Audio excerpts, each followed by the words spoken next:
Do we really need to talk about this? Do we really need to talk about this? All right. You guys can tell from the title. I guess I'm gonna make this video. I'm gonna make this video. Let's get into it.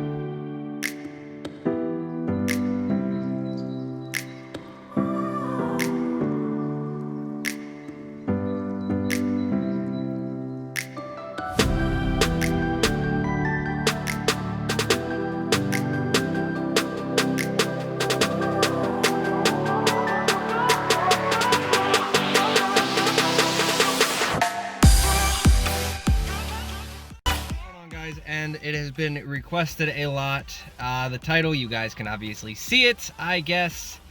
Why will I not go back to Hotshot trucking?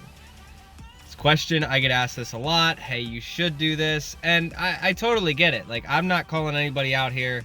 I don't think I've really told anybody why I won't go back to it. The truck is back up to par for the most part. I mean, it's not perfect, but it's definitely runnable. So I went through and compiled a list of reasons why I will not go to Hotshot. And I'm gonna put it as why I will not go to Hotshot right now. I can guarantee you guys right now, I would never do Hotshot full time. I'm just gonna put that out there right now. Never will I go to full time. You guys can see I still got the bed set up in the back. Everything's kind of messy right now. I gotta spray it every now and again because it stinks in here. I haven't been sleeping in the truck other than when I go and do longer away jobs, but for the most part, I've been back. I think I've probably slept in this thing maybe once this whole month.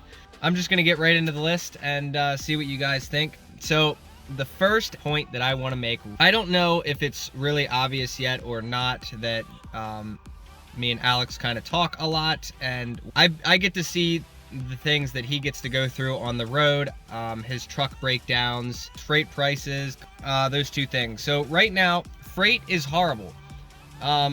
Prices are really low. This is not a time to be getting into it. It's not even really, like, right now to make a career out of it. It's not even worth it. The guys that are out there doing it right now, they're just trying to survive. They're not worrying about making a profit. They're not worrying about making a crap load of money, because right now you're just not going to do that. You look at the numbers from Alex's video on how much money he made in 2018. It's a pretty good bit of money. It really was. But unfortunately, right now, that number will probably not be hit this year. Freight's just low. Nothing's paying good. I mean, you're coming from west to east. Loads have always been terrible. Do you think they've been terrible before? Now, look at them. It's pretty damn terrible. You're going to be sitting a couple of days if you want to find really good loads, and even that, that's not even guaranteed. So that's the first thing on my list. We're not out here to make profit. We're out here to survive, coming from the truckers. So another thing I want to go over is the fact that there's not enough consistency and there's too many surprises. One week you'll make 8 grand, one week you'll make 4 grand. It's just, the consistency is not there. And yes, that's a lot of money to be making, but unfortunately, you know, you're running on the road, you're away from family for weeks at a time, and unfortunately, that's just not the life for me anymore. I was miserable. Once I've hit 47 states, and after I did all that, that was my peak. Like, I'd need to hit Maine, Hawaii, and Alaska yet to be able to say, hey, I've been to every one of them, but at this point, I've already seen the country, and that was good enough for me. After that, it's like, what else do I have really to work towards other than, you know, pay? But I don't know. I don't enjoy it anymore. I don't. It was fun at first. It's not fun anymore. I guess the next part, yeah, too much drama. I mean, stuff breaks. You know, you're going down the road, you're having a good day, you're driving, you're cruising, and all of a sudden you get a tire blowout on the trailer, you get a tire blowout on the truck, something breaks. You know, I've gone through water pumps, I've had to replace the rear end, 2 transfer cases, a motor now, injectors, turbos. You know, it just, at the end of the day, it's really not worth it to me. I enjoy my truck. I like this thing. I like that I can work with it and use it for my job now, and for the future business that I have planned to get started up, I'm going to be using this truck for that too. I'm not overworking it. I'm not killing it. It just, if you guys saw from my video yesterday about how to keep your Hotshot truck alive and the mistakes that I made, one thing that really killed this truck was the fact that I was overworking it. I mean, you guys look and see how my truck used to look. It used to look freaking amazing. I mean, it was a good looking truck. It was pretty reliable for the most part. Never had an issue. I was running 20x12s and it was a single wheel setup. It was a clean decent blacked out truck.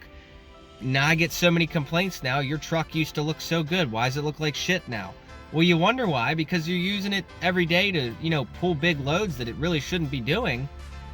And that's the ultimate end of it. And using 20x12s to, you know, tow with is just not practical. So I went to a dually setup. Well, now I'm running big ass tires on the dually setup, so I really can't complain, or I really can't say much there, but you guys get the point. I overworked the truck. It completely destroyed it. I've replaced every front end component in this truck. And it's like, but then you look at the comments on Alex's video and everybody's complaining that he took a work truck and made it into a nice truck. And it's like, you can't really win with anything. If you want to make a major change, like, you're going to see a lot of stupid people complain. That's just how I see it. And if you also notice too, a lot of the time, speaking of the drama, like, the times that I was bringing you guys the best content was when the truck was breaking.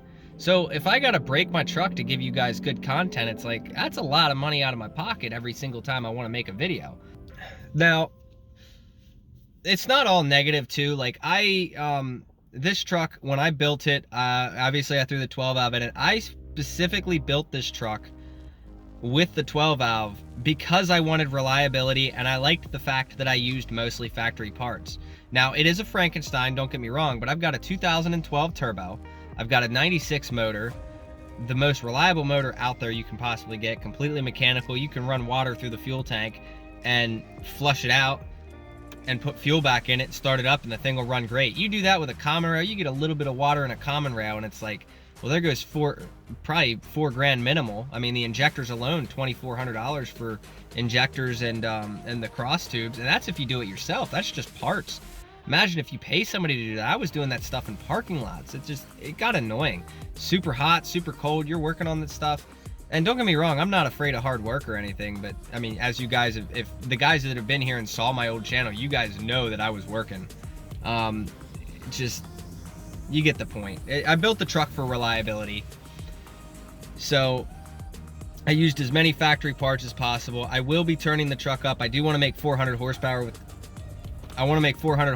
this truck again.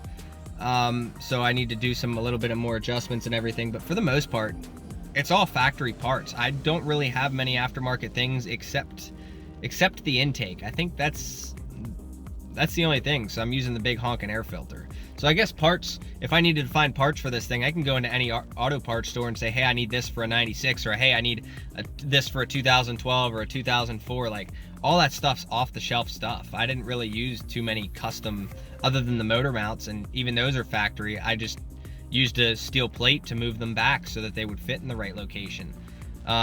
Besides that, and the clutch, and the clutch shouldn't go out for a long time. It's a good clutch.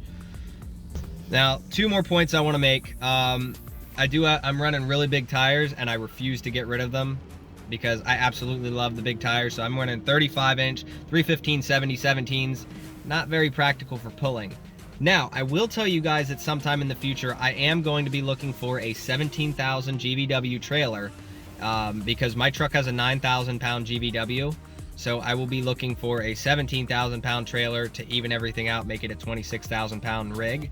But I will not be running Hotshot permanently with. I might run little things here and there on the side, but I'm not going to be running full time like I was.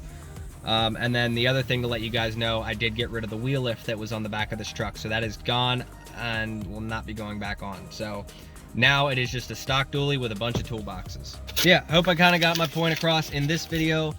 Hope you guys enjoyed. I'm trying to bring you content every day. So if you have video ideas, put them down in the comments. I got projects and stuff. I need to get some side work in. That way I can start filming a little bit more. There's a few things that I got that I don't know if I'll be working on 100%. Yet nothing is set in stone. But if you guys want to bring me side work, go ahead and bring me some. Let me know what you got. I got my Instagram and Facebook information down below.